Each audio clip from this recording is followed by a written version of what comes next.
I'm Mike Currey. Hi, I'm Laurah Currey. We've been attending Crossroads since we moved to the Pittsburgh area about 3 years ago.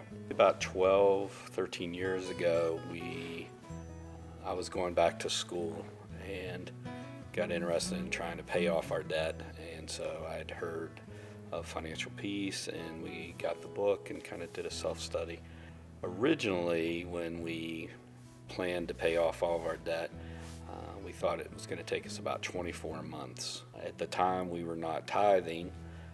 We would give at church, and I always said our plan was just if there was a lot of money in the checking account, we'd give $50, and if we didn't have very much, then I gave $25. But we weren't tithing. We were just giving an offering each week. At the time that we started this, we had 3 young children and car payment. We'd both been through graduate school, and we were paying off that. So we had a lot of bills. I remember we were traveling back from Florida with the kids in the car, and he turned around to me and said, "I want you to read this book." And I was kind of a captive audience. So I did end up reading the book. I knew that it was important, and he said something to me that made a lot of sense at the time, which was that we were literally, if one of us lost our job, we would be in serious financial difficulty.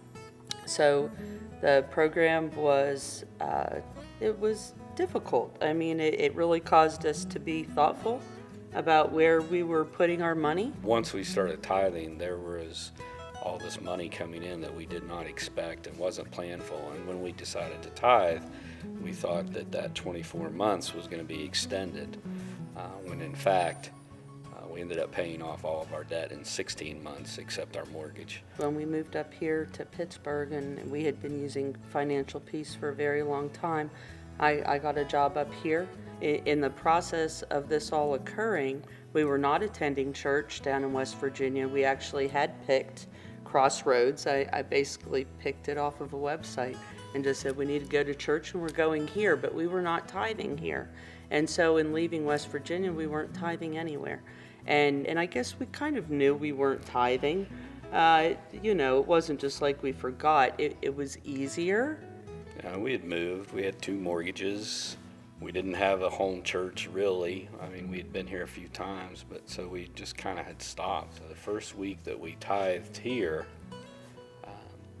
we got an offer on our house, a contract on our house in West Virginia, and like 2 days later, I already had been offered one part-time position, but I couldn't accept it because I couldn't afford to with 2 mortgages. So I was ready to go ahead and put in my notice at my current position, and I also received a second job offer. It wasn't about tithing.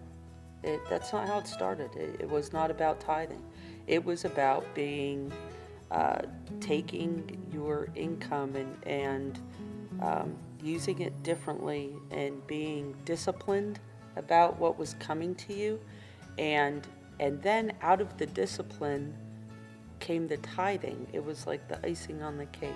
It was the thing you didn't expect. Every time God has kind of stood in front of us and guided us around our finances, it's worked out to our benefits. There's a lot more peace and just learning to be content, and a lot of that comes from just trusting that He's going to provide and He's going to help you make those decisions if you allow Him to.